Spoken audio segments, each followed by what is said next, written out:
최근에 해리스가 트럼프를 빠르게 따라잡으면서 심지어 이제 역전했다는 그런 여러 가지 여론조사들이 나오고 있죠.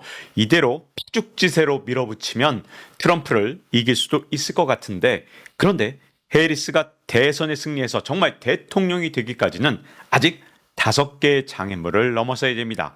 물론 지금까지 쫓아온 속도를 보면 앞으로 남은 기간 동안에 충분히 앞설 수 있을 것 같은데, 그래도 어쨌든 해리스한테는 이 장애물 5개가 남아있기 때문에 그게 어떤 건지 좀 짚어봤습니다. 먼저 현재 상황을 좀 더 정확하게 진단을 해보면요, 최근에 여러 여론조사의 평균을 내보면 지금 현재 해리스가 2.8%를 앞서고 있는 것으로 나타났습니다. 이렇게 2.8%포인트를 앞선 건 분명한데, 문제점은 제가 지식 한방에서 지난 편에서 말씀드린 것처럼 트럼프한테는 수은표가 있습니다. 이걸 아주 작게 봐도 1.5% 정도가 있고요. 정말 크게 보면 최대 5% 정도가 있기 때문에 해리스가 이 2.8% 앞선 것을 대선까지 계속 끌고 가려면 이 5개의 허들을 넘어서서 이 리드를 계속 유지할 수 있어야 하는데요. 이 여론조사에서 또 하나 중요한 게 있습니다. 2.8% 앞서 있는 이 여론조사에는 케네디가 포함되어 있습니다. 그런데 케네디가 갖고 있는 이 5% 지지율, 이걸 만약에 빼버리면 또 이 판도가 크게 바뀝니다. 이런 모든 것들이 해리스가 넘어서야 될 굉장히 중요한 허들이거든요. 일단 지금까지 모습을 보면 해리스가 정말 트럼프를 빠르게 따라잡았죠. 그런데 그 이유가 어디 있었느냐? 언론 보도가 워낙 유리하게 해리스한테 작동했습니다. 실제로 미국의 여론조사 결과를 보면 이게 입소스의 여론조사 결과에서 좀 더 자세하게 분석한 건데요. 여기서 미국인들이 언론을 어떻게 평가했느냐? 해리스한테 훨씬 우호적이다, 이렇게 평가했습니다. 왜냐하면 플러스 22%나 이렇게 될 정도로, 아니 언론들은 진짜 해리스 편이네 라고 아주 많은 사람들이 생각할 정도로 뚜렷하게 해리스 편을 든 겁니다. 그리고 트럼프한테 우호적, 이게 마이너스 32%니까 얼마나 지금까지 언론이 트럼프한테 불리하게 돌아가는지를 알 수 있죠. 특히 벤스에 대한 공격이 많았습니다. 해리스가 트럼프를 빨리 따라잡았던 두 번째 이유는 벤스 부통령 후보의 과거의 문제 발언이 알려졌기 때문인데요. 2021년 폭스뉴스에서 카말라 해리스 부통령을 포함해서 자녀가 없는 고양이 아줌마에 의해 국가가 통치된다고 비난한 발언이 뒤늦게 알려진 겁니다. 이때 뭐라 그랬냐? 고양이나 키우는 여성들이 자신의 삶을 비참하게 만들고 나라의 미래까지 망친다, 이런 말을 했는데, 해리스는 자신의 자녀는 아니지만 이 재혼을 하면서 남편 쪽 자녀 2명을 키우고 있었기 때문에 사실 해리스를 이런 식으로 비난하는 건 부당하다, 이렇게 생각하는 사람들이 미국에서 상당히 많았고요. 특히 이 난임으로 고통을 받았던 사람들이 이 말에 엄청나게 분노했습니다. 그 대표적인 사람이 바로 제니퍼 애니스톤이죠. 해리스의 지지율이 빠르게 트럼프를 따라갔던 세 번째 이유는 해리스가 자신의 약점은 철저하게 커버를 쳐왔다는 겁니다. 사실 해리스가 그동안 프롬프터가 있는 연설만 계속했거든요. 즉 앞에서 자막이 올라오는 거, 요걸 읽으면서 연설을 했지만 프롬프터가 없는 언론과의 단독 인터뷰, 그리고 돌발 질문이 나올 수 있는 그런 인터뷰는 모두 다 회피했습니다. 그래서 거의 한 번도 하지 않았거든요. 왜 그러냐? 해리스가 언론하고 이런 인터뷰를 할 때마다 굉장히 심각한 실책을 해왔습니다. 대표적으로 이 대통령 선거에서 승리한 다음에 부통령에 취임하자마자 2021년에 어떤 말을 했느냐? 이민자들아, 미국에 오지 마라. 국경에 오면 몽땅 다 돌려보낼 것이다, 이런 말을 인터뷰 중에 돌발적으로 발언을 했습니다. 왜 이게 문제가 됐느냐? 해리스가 유세를 할 때에는 트럼프가 불법 이민자 가족을 분리한다든가 이런 걸 아주 직격탄을 날리면서 원색적으로 비난을 했거든요. 그리고 나서 본인이 부통령 되자마자 이렇게 말을 바꾸니까, 아니 부통령 되기 전하고 부통령 된 다음이 이렇게 180도 바뀌는 게 말이 되냐? 이렇게까지 비난을 받았던 겁니다. 그리고 2021년에 또 한 번 구설수에 오르는 인터뷰가 있었죠. 그 당시에 아프간 사태로 많은 사람들이 목숨을 잃었거나 또는 목숨의 위협을 받고 있었을 때 기자가 이 아프간 사태에 대해서 질문을 했습니다. 그랬더니 진짜 활짝 만면의 웃음을 띄우면서 기자의 말을 끊는 모습에 많은 사람들이 야, 그게 그렇게 재밌는 일이냐? 아프간에서 사실 이 목숨을 위협받는 사람들 전부 다 미국을 위해서 일하던 사람들이 버려져서 지금 목숨의 위협을 받고 있는데 당신 뭐가 그렇게 신난다고 웃느냐? 이렇게 비판을 받았었거든요. 이렇게 2021년에 연달아 이 언론과의 인터뷰에서 구설수에 오르니까 그동안 해리스는 언론과의 노출을 아주 최대한 피해왔습니다. 이번에 대통령 후보가 된 다음에도 언론과의 노출을 계속해서 피하고 있거든요. 이런 상황에서 해리스가 갖고 있는 5가지 허들. 첫 번째는 저는 대선 토론이라고 봅니다. 트럼프는 계속해서 프롬프터 없이는 말을 못하는 거냐? 이렇게 해리스를 비난하고 있는데요. 해리스가 어쨌든 트럼프의 비난대로 프롬프터가 없는 기자회견은 한 적이 없는 것 같습니다. 사실 2021년에 언론과의 인터뷰에서 이미 드러난 것처럼 해리스의 최대 약점은 돌발 질문에 굉장히 약하다는 거거든요.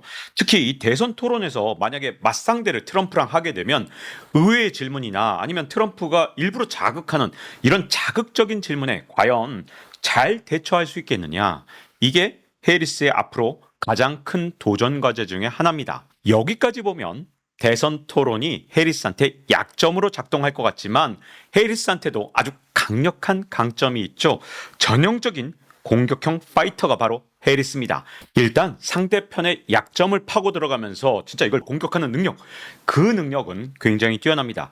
실제로 2020년에 있었던 미국 민주당의 대선 경선에서 바이든하고 해리스가 붙었을 때 해리스가 이 토론에서 바이든을 완전히 밟아버렸던 적이 있습니다.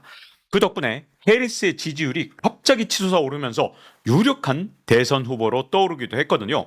물론 이 공격이 나중에 팩트가 아니었다는 사실이 드러나면서 지지율이 추락하긴 했지만 일단 대선 토론은 요즘에 팩트가 그렇게 중요한 게 아니거든요. 특히 이 같은 당내에선 팩트가 아니었다는 게 문제가 되지만 사실 팩트가 아닌 걸로 마구 공격하는 상황에서 이 해리스의 강점이 오히려 빛을 발할 수도 있습니다. 그리고 이 대선 토론에서 트럼프가 과연 바이든 때 싸울 때 모습처럼 여유 있는 모습을 보일 것이냐? 이것도 굉장히 중요한 관전 포인트인 것 같은데요. 트럼프가 최근에 해리스가 막 치솟아 오르니까 약간은 신경질적이고 그리고 굉장히 공격적인 발언만 계속 집중적으로 하고 있거든요. 그래서 대선 후보 토론회가 열렸을 때 트럼프가 과거처럼 여유를 보일지 아니면 계속해서 인신공격만 할지 이것도 굉장히 중요한 요소라고 보여집니다. 해리스의 두 번째 허들은 미국의 주가라고 할 수 있는데요. 앞으로 남은 기간이 석 달이 안 되다 보니까 갑자기 미국 경제에 침체가 온다든가 이 남은 기간에 그렇게까지 극심한 변동이 올 가능성은 없거든요. 하지만 주가는 그런 침체를 미리 반영해서 움직일 수도 있기 때문에 앞으로 미국의 증시를 방어하는 게 그 무엇보다도 중요할 것 같습니다. 그 이유가 뭐냐?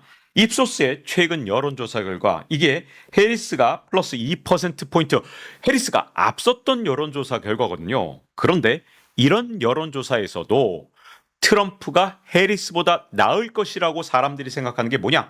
바로 경제입니다. 트럼프한테 무려 플러스 9% 점수를 굉장히 후하게 줬죠. 그러니까 해리스보단 경제적 측면에서 트럼프가 낫다고 생각합니다. 만약에 미국 증시가 나빠지면서 뭔가 미국 경제에 대해서 암울한 전망이 앞으로 남은 기간 동안 나오게 되면 아무래도 이게 트럼프한테 유리하게 작동할 가능성이 있습니다.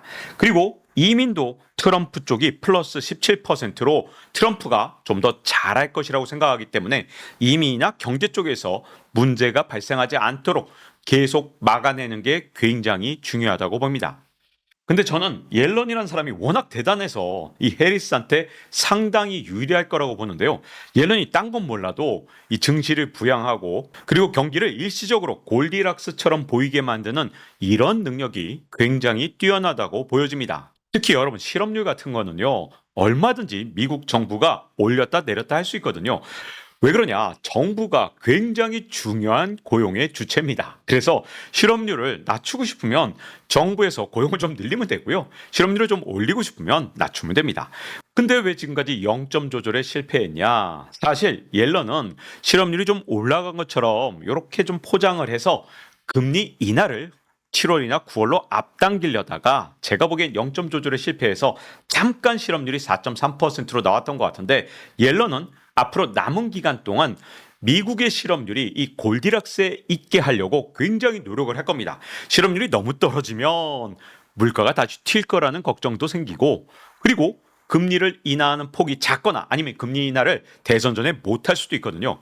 그래서 적정한 실업률을 진짜 0점 조절 잘해서 맞추는 게 옐런한테 굉장히 중요할 거고요. 그리고 앞으로 남은 기간 동안 돈을 계속 풀어서 이 증시를 떠받치려는 노력을 정말 영끌을 해서 옐런이 하지 않을까 이런 생각이 좀 듭니다.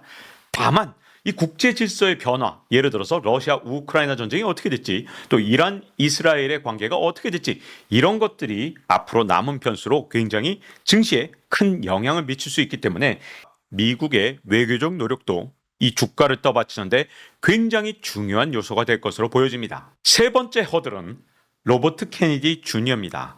로버트 케네디 주니어의 이 평균 지지율은 5%입니다. 근데 이 5%가 대선의 향방을 바꿀 만큼 굉장히 중요합니다. 아까 이 로버트 케네디 주니어가 함께 참가한 그 여론조사 평균을 보면 2.8%포인트로 해리스가 훨씬 앞선 것으로 나타났죠. 그런데 만약에 로버트 케네디 주니어가 빠진 걸로 여론조사라면 그 격차가 평균 0.9%포인트 차이로 크게 줄어듭니다. 그러면 트럼프의 수음표가 1.5에서 한 5 정도 될 거라고 제가 말씀드렸잖아요. 0.9는 약간 불안하거든요. 이렇게 된다면 트럼프가 이길 확률이 좀 더 높아집니다. 그러니까 로버트 케네디 주니어가 완주를 하는 것이 오히려 민주당한테 유리한 아주 이상한 상황이 펼쳐졌거든요. 그리고 문제가 완주를 하더라도 마지막에 득표를 할 것이냐, 이것도 굉장히 중요한 문제인데 사람들이 이 사표 방지 심리라는 게 있습니다. 로버트 케네디 주니어를 지지하느냐, 이 전화가 오면 네 지지합니다 이렇게 답변을 하다가도 정작 투표일이 다가오면 내가 이 로버트 케네디 주니어를 찍어봤자 사표가 된다는 생각이 들면 막판에 다른 사람을 찍을 수도 있거든요. 그래서 이 5%란 지지율이 대선까지 유지가 되지 않을 수도 있습니다. 이 두 가지가 굉장히 미국의 민주당 해리스한테 중요한 요소가 될 수밖에 없습니다. 그런데 이틀 전에 아주 중요한 문제점이 생겼죠. 로버트 케네디 주니어가 허위 주소를 사용하는 바람에 자격 박탈이 되는 사건이 있었습니다. 물론 이 미국이란 나라가 워낙 넓고 주마다 다른 법을 적용하다 보니까 일단은 뉴욕의 투표에서 이 후보 자격을 박탈당했습니다. 그러니까 미국 뉴욕에서는 더 이상 대선 후보로서 표를 받을 수 없게 된 겁니다. 나머지 주들, 각 주가 지금 검토 중인데 이 과정에서 로버트 케네디 주니어에 대해서 투표를 하지 못하게 된다. 그러면 이게 또 대선의 향방에 아까 말씀드린 것처럼 영향을 줄 수 있습니다. 근데 이게 정말 아이러니한 게 이 로버트 케네디 주니어가 민주당 사람이잖아요. 그래서 민주당 표를 갉아먹을까봐 민주당이 어떻게든 이 후보 자격을 박탈하려고 온갖 애를 쓴 거거든요. 그래서 드디어 후보에서 뉴욕주에서 이렇게 끌어내리는데 성공을 했는데 근데 진짜로 로버트 케네디 주니어가 이 후보 자격을 여러 주에서 박탈을 당하면 당할수록 트럼프한테 유리한 상황이 연출되면서 이게 정말 굉장히 아이러니한 사건으로 바뀌고 말았습니다. 네 번째 허들은 과연 이스라엘 이란 문제를 해결하고 차별화가 가능할 것이냐, 이 부분이 정말 중요한데요. 원래 이스라엘을 전폭적으로 지지하는 정당 그리고 후원해주는 정당은 미국의 공화당입니다. 그런데 미국의 열성 민주당원 중에서는 사실 지금 바이든의 친 이스라엘 정책이 못마땅한 사람들이 굉장히 많거든요. 특히 이 미국의 젊은 층들은 바이든이 그동안 이스라엘에 대해서 거의 묻지마 지원을 한 것, 이 부분에 대해서 굉장히 실망을 했고 앞으로 바이든한테 투표를 하지 않겠다 이런 선언을 한 그런 젊은이들도 굉장히 많았습니다. 이것도 정말 아이러니한 건데 만약에 트럼프가 대통령이 되면 보나마나 이스라엘에 대해서 훨씬 더 우호적인 정책을 쓸 텐데 만약에 이 열성 민주당원들이 투표 자체를 포기해버리면 이스라엘한테 훨씬 더 유리한 거거든요. 근데 바이든이 물러나고 해리스가 등장하면서 이 상황이 완전히 바뀌었죠. 해리스의 지지율이 갑자기 급반등한 이유 중에 잃어버렸던 반이스라엘 열성 민주당원을 상당수, 아니 거의 대부분 회복을 했다는 게 굉장히 중요한 문제입니다. 그래서 앞으로 남은 기간 동안에 이란과 이스라엘의 예를 들어서 분쟁이 터지거나 또는 이 과정에서 미국이 과도하게 이스라엘을 또 지원하면 아니 해리스도 똑같은 거 아니야? 이렇게 민주당에 대해서 불신을 하는 젊은 층들이 늘어날 수가 있거든요. 그래서 남은 석 달 동안 과연 이스라엘을 잘 통제해서 중동의 평화를 계속 지킬 수 있느냐? 이게 해리스한테는 굉장히 중요한 문제가 될 것 같습니다. 다섯 번째 허들은 제가 보기에 이민자 문제라고 보여지는데요. 트럼프가 분명히 대통령 후보 토론회에서 이민자로 공격을 할 겁니다. 원래 이민에 대해서 상대적으로 공화당보다 관대한 민주당 같은 경우에 일단 트럼프보다 이 문제에 대해서는 약점이 있습니다. 근데 해리스는 본인이 이민에 대해서 이미 강경한 발언을 한 적이 있죠. 그래서 대통령 후보 토론회에서 이민에 대해서 아주 중도적으로 뭔가 좀 애매한 스탠스를 취하면서 집토끼 민주당도 잡고 산토끼 중도적인 사람들도 잡을 수 있을 것이냐 아니면 반대가 될 것이냐 즉 트럼프한테 말리면서 뭔가 양쪽 다 잃어버릴 것이냐 이게 정말 중요합니다. 왜냐하면 통상 이 날씨가 온화해지는 가을이 되면 불법 이민자가 급증하는 그런 경향이 있었거든요. 만약에 가을에 또 불법 이민자가 많이 들어온 것이 숫자로 드러나거나 뭔가 트럼프의 빌미를 주게 되면 대선 후보 토론회에서 또다시 트럼프의 공격을 받을 수 있는 그런 지점이 될 수 있습니다. 이렇게 해리스의 문제만 짚으면 또 많은 분들이 너 일부러 해리스만 공격하는 거 아니냐 이렇게 감정이입을 하시는 분들이 계실까 봐 말씀을 드리는데 트럼프는 지금 엄청난 약점이 있죠. 해리스가 쫓아오기 시작하니까 평정심을 잃은 것 같습니다. 그래서 정책으로도 해리스를 깔 수 있는 부분들이 충분히 있을 것 같은데 계속해서 인신공격 그리고 인종 문제를 자극하는 이런 문제들로 자꾸만 논란을 만들어내고 있잖아요. 트럼프 스스로가 지금 현재 자극적인 발언으로 재무덤을 파는 측면이 굉장히 큰 것 같습니다. 그래서 트럼프의 최대 허들은 과연 끝까지 인신공격만 하다 끝날 것인지 아니면 진짜 정책 대결로 돌아와서 트럼프의 자신만의 정책을 꺼내들면서 해리스의 약점을 파고들 수 있는 그런 모습으로 돌아올 것인지가 트럼프한테는 가장 큰 과제가 될 것 같습니다. 그래서 이번 미국 대선은 끝까지 긴장의 끈을 놓을 수가 없을 것 같습니다. 왜냐? 이게 우리나라 대선이 아니지만 우리나라에 워낙 큰 영향을 미치는 그런 대선이 될 가능성이 너무나도 높기 때문입니다.